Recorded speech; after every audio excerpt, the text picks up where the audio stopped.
All right. Well, we are crossing the bridge into talking season now. SEC Media Days, 2 weeks from today, actually. It's coming up really quickly. I finally acquired my Phil Steele magazine. I wait patiently for this thing every year. Athlon and Lindy's, they come out. Um, what Athlon is what, late May, mid May. Lindy's Yeah. is usually a little bit later, and then of course Phil Steele's even further down the road. Shump, do you get into preseason magazines at all? Does that cure boredom for you in the summertime? Yeah, I feel like I used to be a huge one, and now it's very dependent on what I'm doing for family vacation, I think is the big thing. And when the family vacation is. Like last year, now I'm at and it'll probably flip back to the summer. My brother has kids, but they're still before getting to school, so we went to the beach in the fall last year during the bye week. But if I go to the beach, I'm gonna get one at the grocery store. That first stop when you get down to the beach at the grocery store, I'm gonna get one. And then if I'm, laying around at the pool or beach, I'll read it over the course of the week. If we're doing more like sightseeing vacations, less likely. So kind of hit or miss. Used to be every single year locked into it. Yeah, well, there's obviously several reasons I asked, just because I have looked through all of them. I thumbed through Athlon and Lindy's over at Barnes and Noble the other day just to see what they had to say about Tennessee, what they think about Tennessee ahead of the season. And then looking at projected orders of finish, I believe Lindy's had it at the lowest at 11, Athlon splitting the difference at 10. Steele is somewhat confident. He has Tennessee tied at 7th with, I believe, Ole Miss and Florida. And, usually Steele, his picks can be a little bit more out there from what I've observed. But the only one that I found this year that didn't look super rational was South Carolina tied with Auburn at like 11th in the league, which is kind of bizarre. But I say all that to ask, Chump, is Tennessee, is it getting enough attention right now, or do you think it's not receiving enough attention, adequate attention at all? It's a really interesting dichotomy because, and it feels still just completely matches up. I think the human eye and the more just analysis is lower on Tennessee because of the Nico situation and because there's just so much uncertainty on the offensive side of the ball.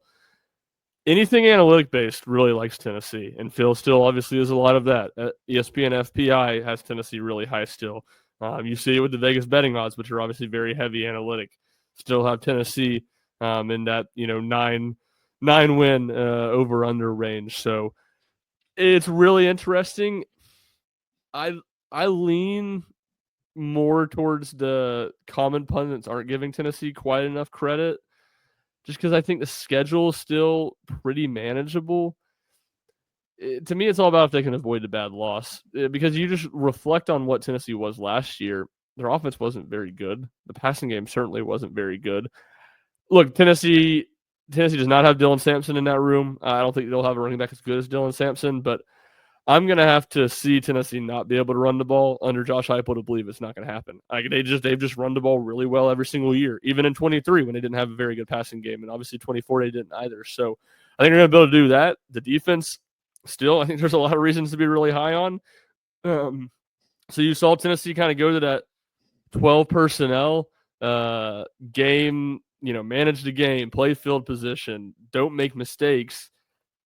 And you saw them do that last year. You saw the willingness to. It's a lot of the same recipes on this team, and the schedule remains pretty manageable. So, I think 9-3 is very in play with that. You do, at least I wonder, do they have the ceiling to steal one of these games, whether it be Georgia, Alabama, or Florida? That's where I think they probably don't have quite as much gas as they did last year, and certainly, 2 of those games on the road as opposed to the 2 at home. There's the even schedule years always play much better for Tennessee with Florida and Alabama at home, and obviously they've had all sorts of trouble beating Georgia no matter where that game is. So, I don't think the sky is going to fall. And I think even you see some of those predictions, like Tennessee's going to finish 11th in the SEC, I think that's maybe leaning a little bit more to that side. Yeah, Yeah, I think it's not unfair to rank Tennessee that low. I wouldn't say, but I get why people are not super high on Tennessee this year. Just kind of putting out a feeler there. But there is one thing that a lot of these preseason publications are high on. It's kind of funny, honestly, is the Tennessee DB room, because for 2 years that was the laughing stock of this football team. Athlon and Lindy's both have that unit as a top 10 unit in the country. What is your reaction to seeing that dramatic turnaround just within a 2 year period, basically? Yeah, it is pretty crazy. I mean, even last year going into the year, that was a huge question mark. And I will say I was pretty high on Tennessee's corners because I liked Ricky Gibson going into year two, and I thought Jermon McCoy was a really good pickup. Just because I think people slept on how good the quarterback play was in the Pac-12 in 2023 with some of those guys. But, Caleb Williams probably being the most notable one, Bo Nix. I mean, it was the best quarterback conference in 23, and Jermon McCoy held his own as a true freshman. The safety play is what I didn't see coming. And not that the safety play wasn't as good as corner, but Will Brooks emerging the way he did, Jacoby Thomas being kind of a force in the run game, that room was a good deal better than I expected. So I think when you turn to look to this year, I think it's all about what Jermon McCoy looks like. When does he get back on the field? How effective is he? Does it take him a while to be back to the same guy he was last year? Is he capable of being even better than he was last year after missing a full year of a torn ACL or a full offseason with a torn ACL? I think that's the big question, because Ricky Gibson, Colton Hood, those are really good gets. I'm super, I think basically everybody is. I'm super high on what Boo Carter is going to be in year two. I don't love the safety room, but I think it's fine. I think it's serviceable. Tennessee does a really good job of limiting big plays, and they're going to play the guys that are steady back there. So I think that room has the potential to, be top 10 good. I don't think that's an overreaction or over dramatic. And but it'll probably be kind of like I said, the ceiling I think will be decided by how quickly and how effective Jermon McCoy is when he gets back on the field. Yeah, and you mentioned safety too, and that was one question I had. Jacoby Thomas leaving in the spring was a little bit of a shock for this team. A guy that was a bit of a hit stick out there for you. He leaves on you in spring ball and kind of leaves you scrambling at that strong safety spot. And I think for the most part, we know who is going to play each position on this team, who's going to start at each position. That's the one that I'm not entirely sure about. Who do you see coming out and potentially getting that strong safety job? Yeah, it's a good question. I mean, I think maybe it's just a natural connection because of the way Jacoby Thomas played, but I think Idris Farouk, he played similar, showed those flashes, plays quick to the ball, really good in the run game. As it's an explosiveness from the safety position that I think Jacoby Thomas had. I think he has as well. But I think you obviously know Turrentine's going to be back there in one of those spots.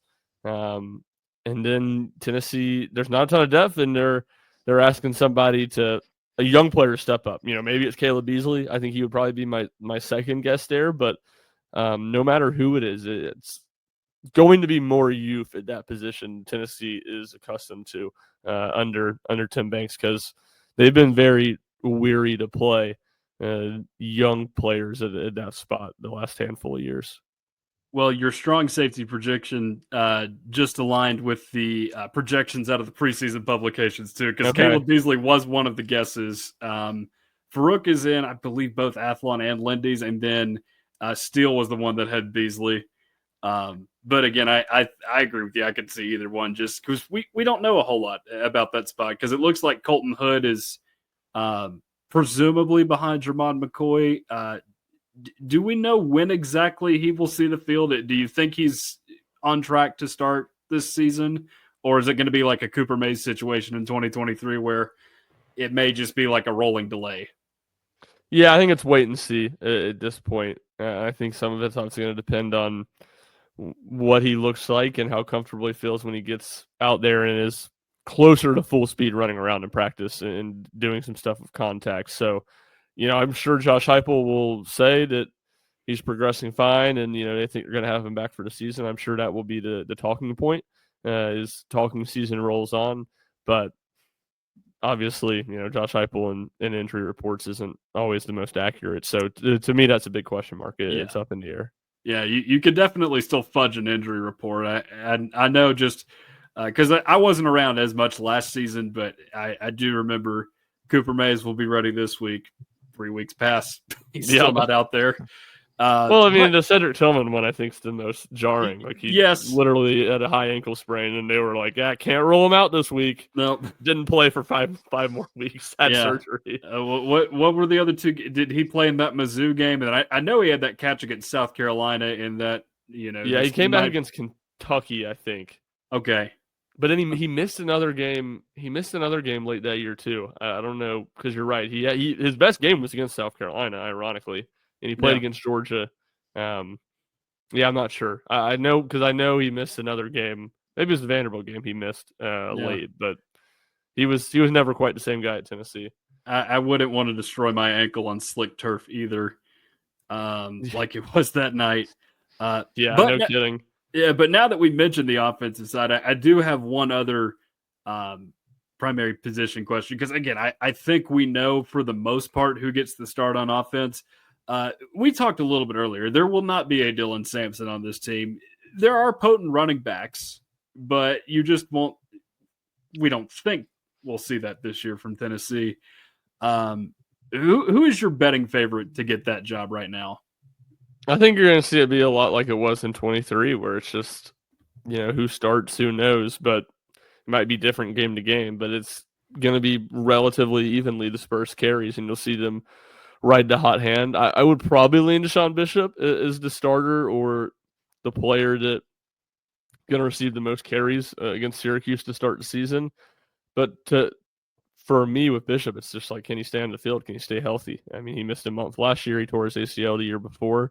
I think obviously I've seen less of Star Thomas, and obviously much, much less in a Tennessee jersey, but I think Bishop has the highest upside of any of those guys. And again, like we were saying, on a team, on an offense, is probably going to run the football a lot. I think that was set up for him to get maybe the most opportunities. Yeah, and I think that's my and most people's pick to get that job right now is Deshaun Bishop. Star Thomas, it's funny because you would think Bishop would at least be in there in some of your preseason publications. There's one name on there that I did not see coming at all. That's Peyton Lewis. I forget who put it out exactly, but I'm just like, really? Peyton Lewis? Like, did you watch him in his limited carries last year? I mean, it was like this very low ceiling, low floor, feast or famine type run game you had with Lewis last year. Not to say he can't take another step this year, but I don't feel like he's ready yet. I feel like Bishop and Star Thomas are a little bit more ready to take on the big reps as opposed to Peyton Lewis right now. Yeah, I tend to agree, but I mean, I think Peyton Lewis is going to get a lot of carries too. I think he's going to be a big part of that room. Maybe it's a little bit less than those two guys. But like you said, he's younger. He's had more limited opportunities. It'll be interesting to see what he looks like as he does continue to get more run and maybe a little bit more comfortable in the SEC.